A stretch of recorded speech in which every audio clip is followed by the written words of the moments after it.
Bismillahirrahmanirrahim. Ishfaq, please give me to share the screen. Yes, sir.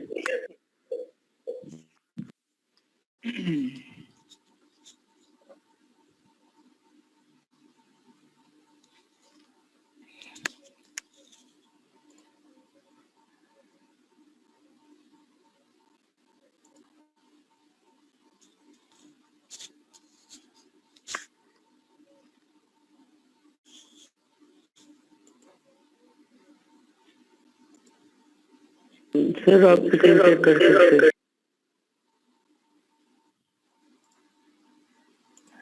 Okay.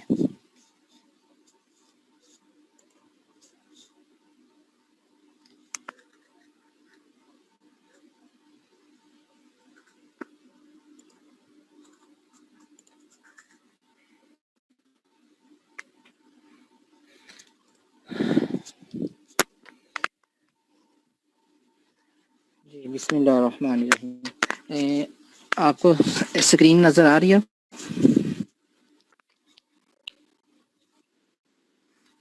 ठीक है। तो last time कि भी हम स्टडी कर रहे थे अबाउट द जनरेटिंग सिस्टम कि किस तरीके से कोई भी रेडियो न्यूक्लियर जनरेटर सिस्टम के ज़रिए से प्रोड्यूस करवाया जाता है। तो उसमें मैंने आपसे एक चीज़ डिस्कस ये की थी कि जनरेटर उस वक़्त बनाया जाता है जब किसी रेडियो न्यूक्लाइड को दूर दराज के इलाकों में लेके जाना मकसद होता है हमारा, ताकि वहाँ पे जाके हम उसको अपनी रियल एक्टिविटी के साथ इस्तेमाल किया जा सके। लेकिन अगर हम जनरेटर सिस्टम डेवलप नहीं कर पाते तो definitely from the source of production to the source site of you can say that application इस दोनों सोर्सेस के दरमियान जो डिस्टेंस है दैट विल एक्ट, जितना भी डिस्टेंस बढ़ेगा उतनी डिके ज़्यादा होगी और आपकी एक्टिविटी बहुत कम रह जाएगी। तो definitely when you will reach at the destination and you will use it for a particular type of a purpose, so definitely you will not get a good result. तो जितने सिग्नल स्ट्रॉन्ग होंगे, जितनी activity ज्यादा होगी, take the result. क्योंकि हमारा just going to label with it some kind of molecules either through coordination complex chemistry और through covalent bonding. So in both ways अगर कोई भी रेडियोन्यूक्लाइड जनरेट किसी भी मॉलिक्यूल के साथ हम बाइंड करते हैं that particularly known as radiopharmaceutical, even के each any molecule that actually exists in the universe and either through synthetic way either through करता है और उस कंपाउंड की फार्मास्यूटिकल एप्लीकेशंस मौजूद है जो कि रेडियो एक्टिव है, तो then that is called radiopharmaceutical. तो definitely such type of pharmaceutical which having a radioisotope जहाँ भी जाएगी, जहाँ भी अकोमोडेट करेगी inside the body, definitely that will give the signals. through that signal you would be able to identify the place of accommodation, place of presence of that radiopharmaceutical, or in this regard you would be able to identify, image, diagnose the diseases. So mainly depends on the your signals कि अगर signal ज़्यादा हैं तो उस हवाले से you can able to get good result। हमारे पास जो जनरेटर अब तक बने हैं, जैसा कि मैंने पिछले एक लेक्चर में आपको बताया था कि सबसे जो अहम जनरेटर है वो मोलिब्डेनियम टेक्नीशियम जनरेटर है। ये जो जिसका मैं यहाँ तज़किरा कर रहा हूँ, इसको मैं इस हवाले से थोड़ा सा ये कर देता हूँ ताकि आपको क्लियर हो जाए। यस, तो ये जो जनरेटर है सबसे अहम molybdenum technetium generator, that is a very important generator और ये बहुत ज़्यादा इस्तेमाल होने वाला जनरेटर है थ्रू आउट द वर्ल्ड। इसमें अगर हम थोड़ी सी इसकी केमिस्ट्री के हवाले से देखें तो जो मोलिब्डेनियम है having 66 hours half life, it undergo in two way, beta decay से होता है और बीटा डिके दो हवालों से होता है।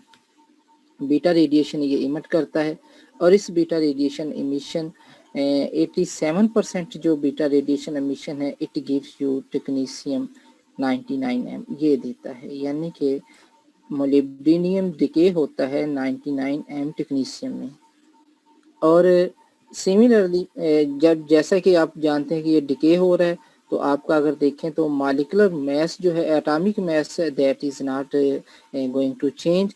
तो डेफिनेटली इसका मतलब ये हो रहा है कि आपका जो कह लें कि जो प्रोटॉन है that actually disturb into beta plus sorry जो आपका ये जो एटम है बीटा डिके हो रहा है, तो बीटा डिके न्यूट्रॉन आपका सॉरी डिके हो रहा है, ठीक है।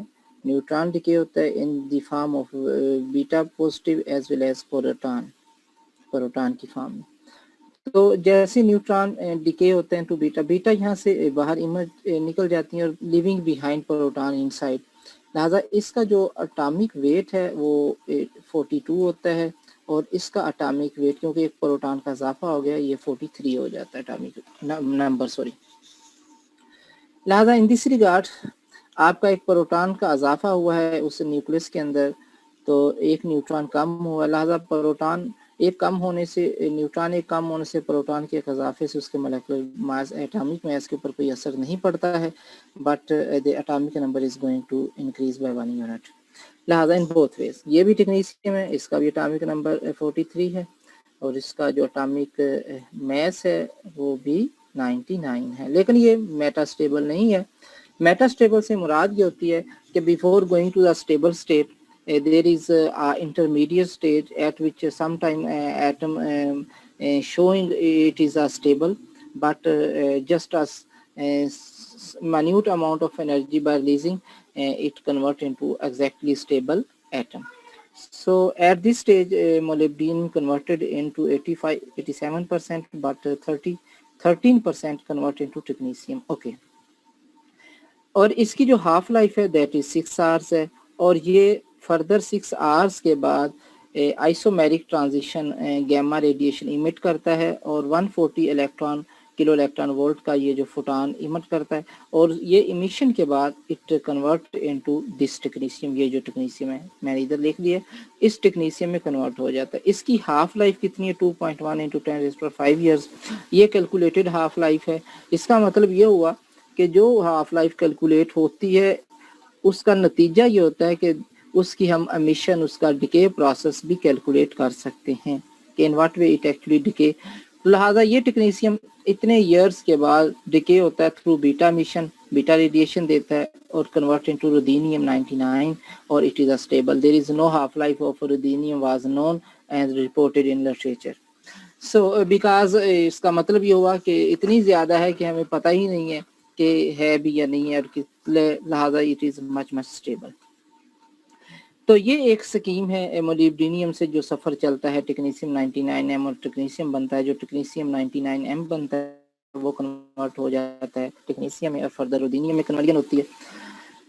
इन दोनों के दरमियान अगर देखें तो ये जो बीटा रेडिएशन इमिट होती है, दो फोटॉन ये भी इमिट होते हैं, दो एनर्जीज के हामिल होते हैं, एक 740 किलो इलेक्ट्रॉन वोल्ट का photon of beta radiation emission होती है, और दूसरा 780। इन दोनों को अब्जॉर्ब कर लेता है, अगर हम आगे बताते हैं ये इजीली अब्जॉर्ब हो जाते हैं through lead shielding and uranium. इन दोनों के दरमियान अगर थोड़ा सा अगर गौर करते हैं आप जस्ट कि ये 66 है और ये 6 है, तो इन दोनों का 11 आवर्स का 11 का फैक्टर एग्जिस्ट करता है, यानी कि इट्स हाफ लाइफ और इसकी हाफ लाइफ में 11 फैक्टर बाय 11 है, डिफर करता है। तो यानी कि ये 11 हाफ लाइफ पास करे तो it is 1 half life of molybdenum. तो दिस डिफरेंस ये फैक्टर इतना ज़बरदस्त फैक्टर है कि it lend to the useful generator system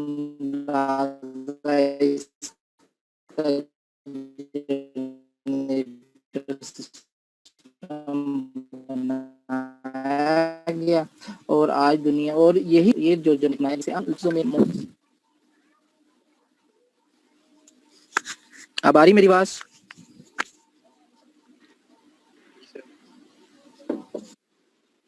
okay, लिहाजा ये जो जनरेटर है इसमें मैं जस्ट 1 मिनट ताकि इसको मैं खत्म करूं। ओके, इसके अंदर अगर हम देखें तो differ by factor of by 11 length to the useful generator further. अगर ये जो जनरेटर बनाया गया है इसकी और करैक्टरिस्टिक बहुत अहम है। 6 आवर हाफ लाइफ है। 6 आवर्स में आप क्या काम कर सकते हैं? In 6 hour you can easily label a compound inject into the human body and also take the imaging through SPECT camera. लिहाजा इन तीनों हवालों से आप तीनों चीजें आप इससे देख सकते हैं। तो इसकी ये करैक्टरिस्टिक बहुत कमाल की करैक्टरिस्टिक है। वन करैक्टरिस्टिक 6 आवर्स है। दूसरी करैक्टरिस्टिक इसकी है कि इसकी जो एनर्जी रिलीज होती है टेक्नीशियम की वो 140 किलो इलेक्ट्रॉन वोल्ट होती है। तीसरी करैक्टरिस्टिक इसकी ये है कि इन एनर्जी कंपैटिबल होती है to the human body and there is no any radio toxicity. Well known radio toxicity was appeared with the technetium 99M। Okay, लिहाजा ये जनरेटर दो तरह से बनाए गए हैं अभी तक जो डेवलप किए हैं। एक लिक्विड कॉलम जनरेटर है, ये जो बरोक हेवन नेशनल लेबोरेटरी है यूके में, वहाँ पे इसको स्टैब्लिश किया गया। और जिसके अंदर ये है कि आप जब टेक्नीशियम मोलिब्डेनियम बनता है तो मोलिब्डेनियम कन्वर्ट होता है किसके अंदर, आपके टेक्नीशियम के अंदर। और technetium was absorb in technetium was dissolved into 20% sodium hydroxide eight pH 10 to 11। तो ये टेक्नीशियम का सोल्यूशन होता है, not a solution of, you can say that कि not a solution of molybdenum, this is a solution of technetium. Okay, ये column है एक। इस कॉलम के अंदर इतना हिस्सा अगर हम देखें तो दिस पार्ट अगर हम इसको वर्टिकली इस तरीके से रखें तो डेफिनेटली मैं जस्ट 1 मिनट आपको ताकि क्लियर करता जाता हूँ। यस, इस तरह ये वर्टिकल है। तो इस तरीके से अगर हम इसको चेक करते हैं तो इन दिस रिगार्ड यहाँ पे ये जो हिस्सा इसका this part contain technetium in a solution of 20% sodium hydroxide. इसकी पीएच अगर देखें तो क्योंकि ये 20% सोडियम हाइड्रोक्साइड का सोल्यूशन है, definitely its pH will be higher, 10 to 12 pH मौजूद होती है। इसमें क्या किया जाता है, इसमें methyl ethyl ketone was pump through bottom of the column. यहाँ से नीचे से मिथाइल इथाइल कीटोन पंप की जाती है। Because it is an organic solvent and no more it will be at the bottom, stay at the bottom, it will go ahead। इसमें से जब पंप किया जाता है तो पंप करने से मुराद ये बबलिंग फॉर्म के अंदर जब मौजूद होती है तो मिथाइल इथाइल कीटोन अपने साथ टेक्नीशियम को ऊपर ले जाती है, यहाँ पे इस जगह पे साथ ले आती है। तो this layer is a methyl ethyl ketone having no technetium. तो एक्सट्रैक्शन वाज कैरीड आउट, हमने एक्सट्रैक्शन किसके अंदर की, इसकी मिथाइल इथाइल कीटोन के अंदर इसकी एक्सट्रैक्शन की। कहाँ से की? टेक्नीशियम की 20% सोडियम हाइड्रोक्साइड सोल्यूशन में से की। अब ये टेक्नीशियम जो है was extracted into methyl ethyl ketone, यहाँ पे आ गया।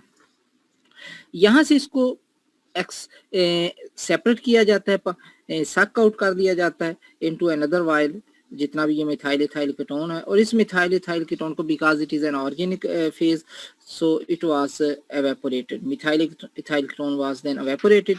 जब इसको एवेपोरेट किया जाता है तो living behind there is a pertechnetate, तो ये परटेक्नेटेट बाकी बच जाता है वहां पे, जिसको हम सोडियम परटेक्नेटेट भी कह सकते हैं। अब इस परटेक्नेटेट को डिसॉल्व कर दिया जाता है आइसोटोनिक सलाइन सॉल्यूशन के अंदर। आइसोटोनिक सलाइन सॉल्यूशन के अंदर इसको डिसॉल्व करके क्लिनिकली इस्तेमाल किया जाता है। तो इसका मतलब ये हुआ कि अब आपके पास इस कॉलम को आप क्लियर, आपको इल्म होना चाहिए कि ये जो जनरेटर हमने बनाया है, इस जनरेटर के अंदर जो सिस्टम ये है कि आप मोलिब्डेनियम नहीं ले रहे बल्कि आप उसका जो असल न्यूक्लियाइड है जिसको आप इस्तेमाल करना वही आप ले रहे हैं। लेकिन ये क्लियर बात है कि इसकी एक्टिविटी यहाँ पे बहुत ज़्यादा होती है। तो थोड़ा थोड़ी करके हम इसको एक्सट्रैक्शन, क्योंकि एक्सट्रैक्शन एक दफ़ा ही नहीं हो जाती, यू नो कि एक्सट्रैक्शन का असूल ये होता है कि there is an equilibrium between aqueous as well as organic phase. तो उस अफिनिटी की बेस के ऊपर जो कंपोनेंट होता है सल्यूट होता है that distribute itself between two phases according to the coefficient distribution coefficient. तो अब डिस्ट्रीब्यूशन कोएफिशिएंट जितना ज़्यादा होगा उतना वो कह लें कि आपका एक्सट्रैक्शन फील्ड के अंदर ज़्यादा जा सकता है, लेकिन यहाँ पे इसका जो डिस्ट्रीब्यूशन कोएफिशिएंट है नॉट मोर देन इनफ, तो उस हवाले से ये बाकी इसी के अंदर रिटेन करता है। और सम ऑफ द टेक्नीशियम जो परटेक्नेटेट है was extracted into the methyl ethyl ketone phase.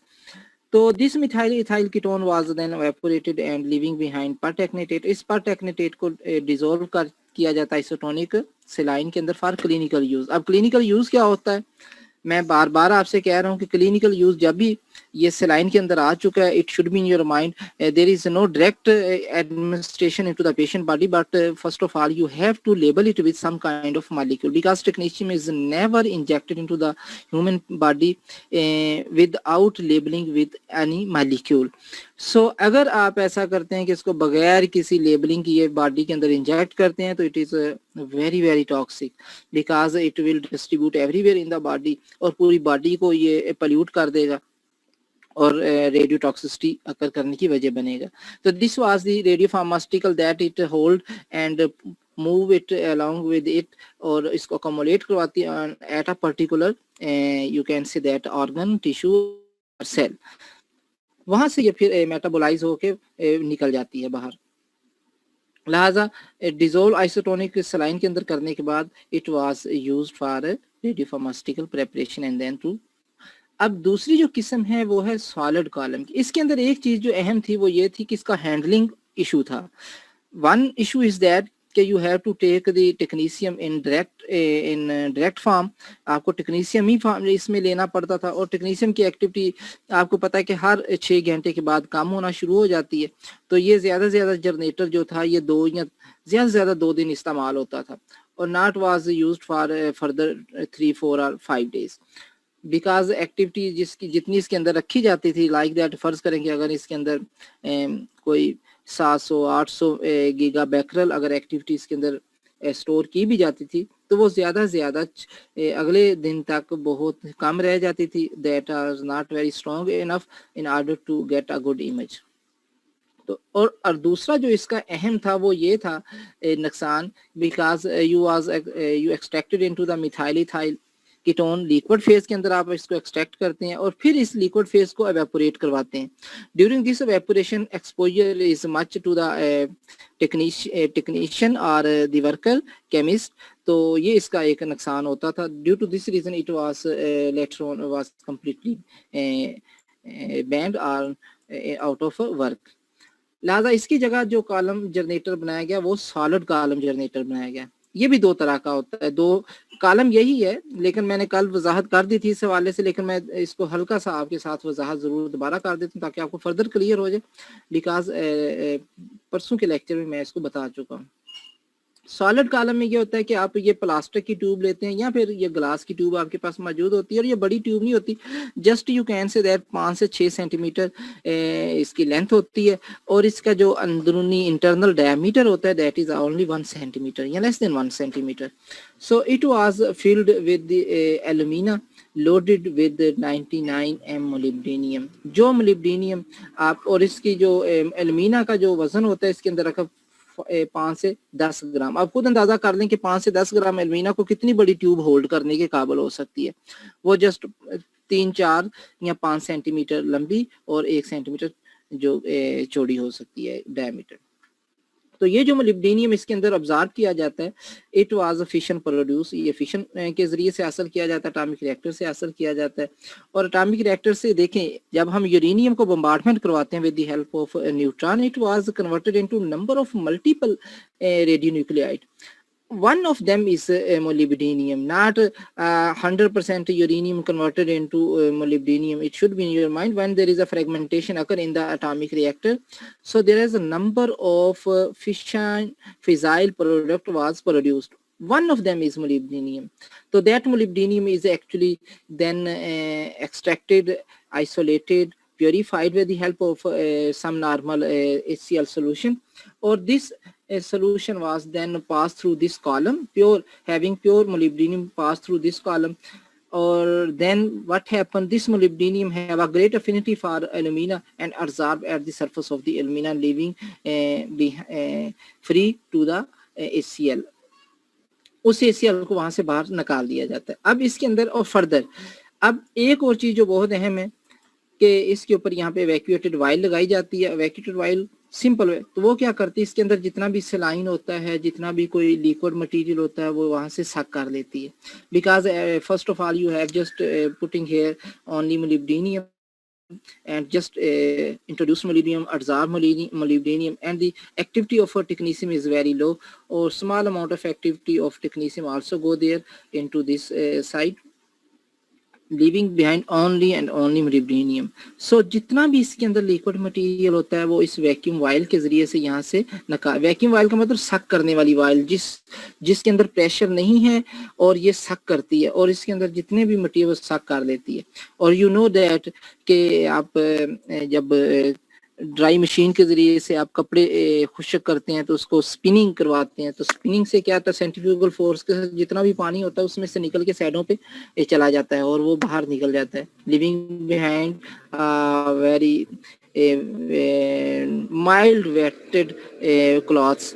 तो आप उसको फर्दर थोड़ा सा बाहर हवा में पुट करते हैं और वहां से बाकी जो थोड़े बहुत वेपर्स होते हैं वो भी निकल जाते हैं। तो सिमिलरली यहाँ पे जब वैक्यूम लगाया जाता है तो इसके अंदर से जितना भी मटेरियल वेट मटेरियल होता है वहां से निकल जाता है। अब चूंकि ये वेट नहीं रहा, ये कॉलम फ्री ऑफ लिक्विड है, तो due to this reason it is dry column, it is known as dry column. लेकिन अगर यहाँ पे वैक्यूम वाइल नहीं लगाते हैं और आप जस्ट इसके अंदर molybdenum in the form of HCl solution इसके अंदर एब्जॉर्ब करवाते हैं, तो आपका मोलिब्डेनियम तो एल्यूमिनियम के ऊपर एब्जॉर्ब हो चुका है, but there is also a solution of HCl. So this column now wet because there is a HCl solution inside this column.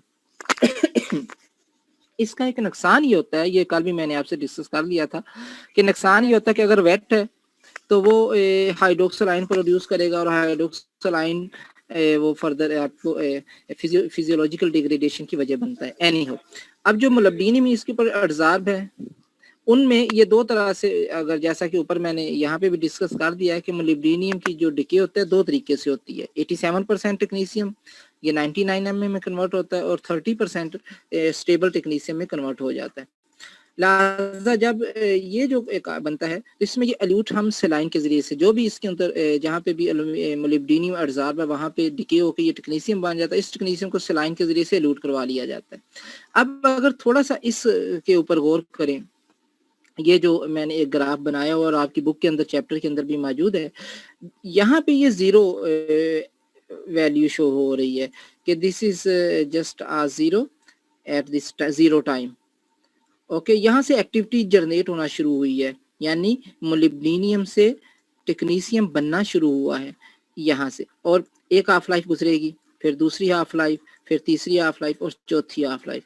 चौथी हाफ लाइफ से मुराद कि आपके 24 आवर्स,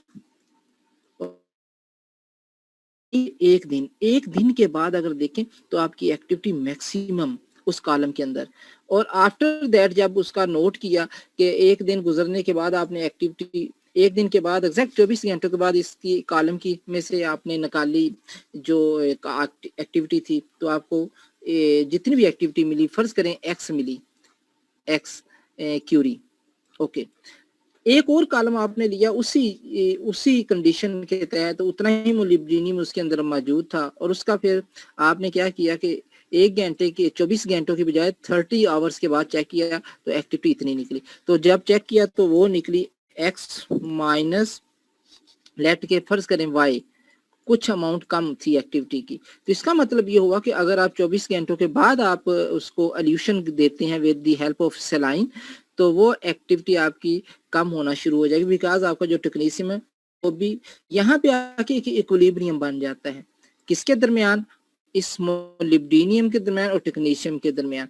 अब फर्दर फॉरवर्ड डायरेक्शन मुमकिन नहीं हो पाता, बहुत स्लो हो जाता है।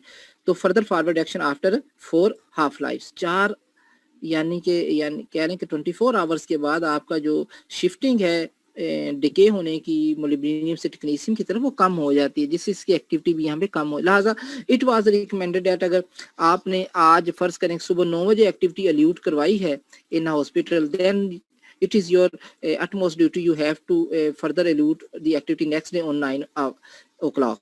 So definitely after 24 hour you will get highest amount of activity. In case फर्ज करें बात का तो ऐसा होता है कि हॉस्पिटल्स के अंदर कोई ऐसा पेशेंट आ जाता है जिसकी अर्जेंट आपको करना पड़ती है, स्कैनिंग करना पड़ता है, you have to elute the technician activity. You can फर्ज करें आपने यहाँ पे एक्टिविटी निकाल ली है और अभी 6 घंटे हुए हैं, तो आपको कोई पेशेंट आ गया इमरजेंसी में कि आपको लाजमी इसकी स्कैनिंग करना है, तो डेफिनेटली यू विल यूज। अभी भी एक्टिविटी यहाँ पे पहुंची थी तो आप यहाँ पे इसको अल्यूट करवा लिया, फिर कोई आ गया, फिर यहाँ पहुंची, फिर करवा। लेकिन अब आप उसको फर्दर 24 आवर गुजारने देंगे तो वो एग्जैक्टली अपनी पूरी इक्विलिब्रियम तक पहुंचेगी और उसको मैक्सिमम एक्टिविटी हम हासिल कर सकते हैं। ओके, तो इस हवाले से ये है कि ये एक्टिविटी इस चीज़ को मद्देनजर रखना बहुत ज़रूरी होता है कि ताकि हमारे पास मैक्सिमम एक्टिविटी 24 आवर यानी कि 4 हाफ लाइफ्स के बाद हासिल होती है। अब हम थोड़ा सा अगर गौर करें एक और चीज़ के हवाले से, वो ये है कि जस्ट 1 मिनट। ओके, इसमें अगर देखें तो अगर हम इसको कैलकुलेट भी कर सकते हैं कि हम एक और चीज़ जो आपके लिए, ये मैंने एक बॉक्स बनाया है लेड का, ये जितनी भी लेड इसमें से ये बीटा रेडिएशन इमिशन होती है, डेफिनेटली ये जो मोलिब्डेनियम है डिके होता है थ्रू बीटा रेडिएशन। ये जो बीटा रेडिएशन है was observed with the help of this led chamber, ये लेड कैस्केड है। इन केस ऑफ लेड नहीं है तो इसकी जगह यूरेनियम भी इस्तेमाल किया जाता है, depleted uranium. It should be in your mind, depleted uranium, मरा हुआ यूरेनियम, डेड यूरेनियम, जिसको वो एक्टिविटी तो जज़ब कर लेता है लेकिन रेडियो एक्टिव नहीं होता, तो यूरेनियम भी यहाँ पे इस्तेमाल होता है। ये हासिल कैसे होता है, ये यूरेनियम की वजूदगी के बाद या यूरेनियम से मुख्तलिफ चीज़ें हासिल करने में, जो यूरेनियम कह लें कि उसमें से बहुत सारा ऐसा भी होता है जो डिप्लीटेड होता है, because all the uranium atoms are not radioactive but some 3 to 38 is a depleted uranium.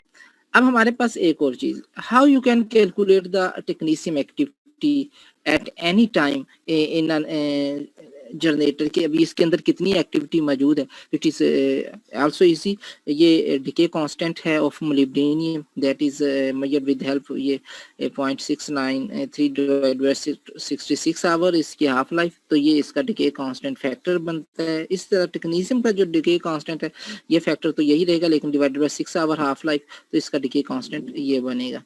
अब इसकी मदद से हम टेक्नीशियम की एक्टिविटी कैलकुलेट कर सकते हैं। Technetium activity 1.1 into activity of molybdenum at 0 time.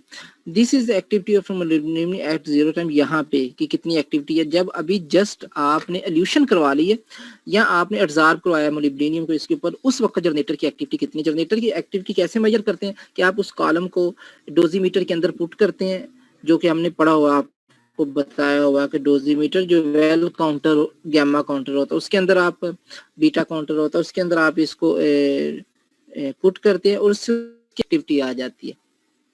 वो activity into e raised by ये लॉगरिथम है नेचुरल लॉगरिथम माइनस 0.0105 टी और ये minus e raised by this one जो decay constant of molybdenum technetium है, तो ये टाइम टी।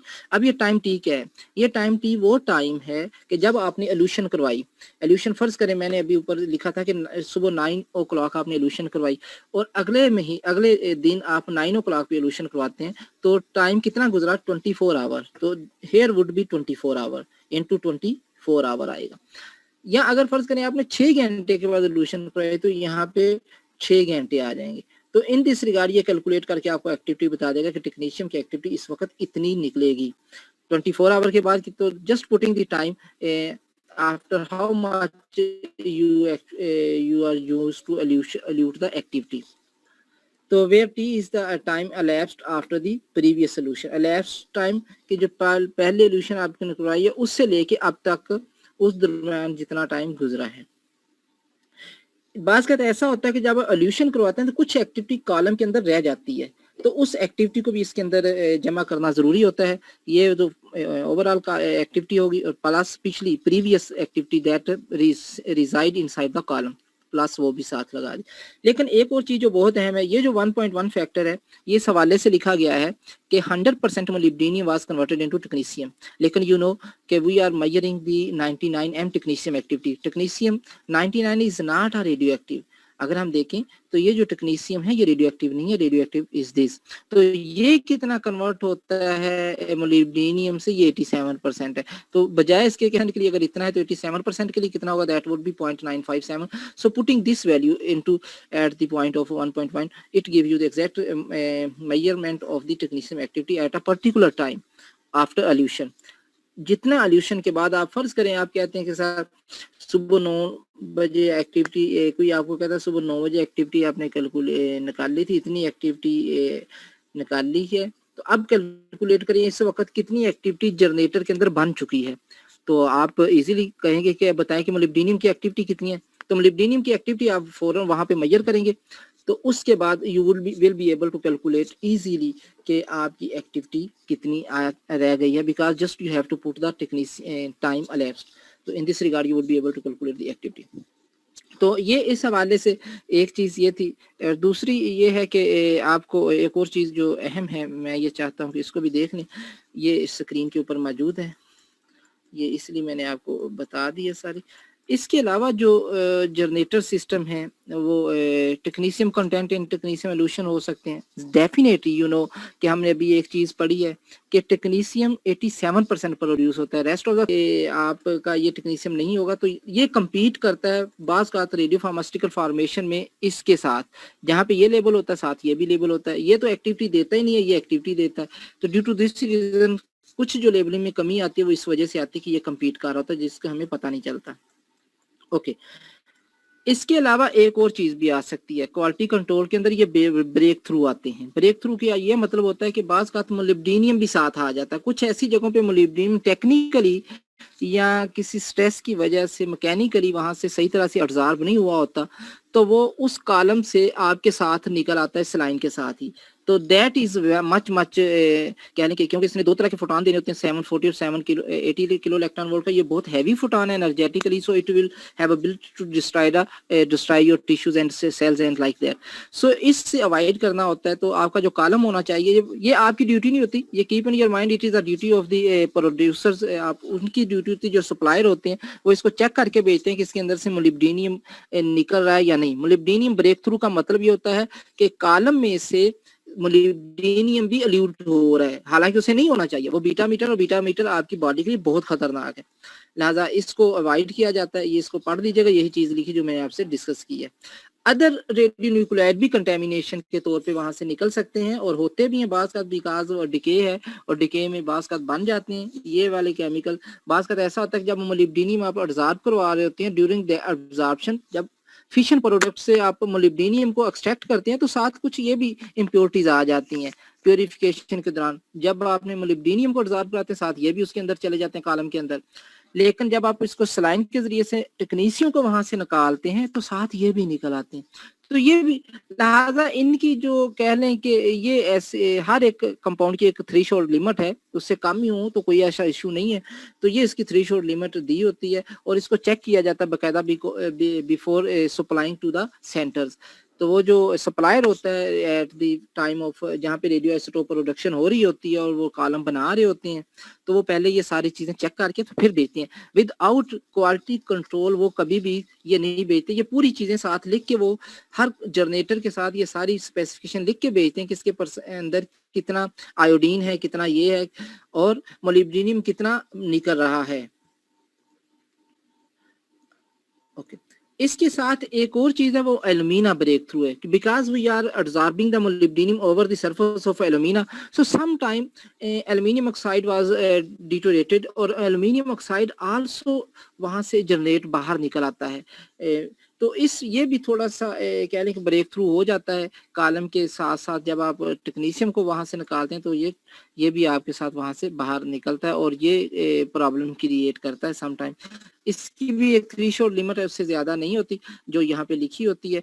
तो 10 माइक्रोग्राम पर ml, इससे ज़्यादा नहीं होनी चाहिए। बिकॉज़ आपको पता है कि आप एलुमिना तो घरों में रोज़ाना खाते ही रहते हैं। आपके बर्तनों के अंदर आप बनाते हैं, हांडिया तैयार करते हैं, सालन तैयार करते हैं, वो सारे एल्युमिनियम के बर्तन होते हैं। और tons of aluminium you are daily eating and no one you have no any physiological degradation. अगर होती भी है तो कई साल लग जाते हैं, लिहाजा आपको पता नहीं चलता कि ये किस वजह से हुई है। असल वजह कहाँ पे है वो आपको इल्म नहीं होता। तो एल्युमिना ब्रेक थ्रू होता है। एनी हो, ये एक ब्रेक थ्रू के तौर पे हम पढ़ सकते हैं, लेकिन इसका जो नुकसान है वो इतना अहम नहीं होता। तो पीएच इफेक्ट करती है, रेडियो केमिकल प्योरिटी है। पीएच ये होती है कि अगर पीएच डिस्टर्ब करेंगे, सोल्यूशन आमतौर पे 4 अच्छा, अभी लेक्चर खत्म हो जाएगा तो लेक्चर फिर खत्म, कल मिलेंगे इंशाल्लाह इसी टाइम।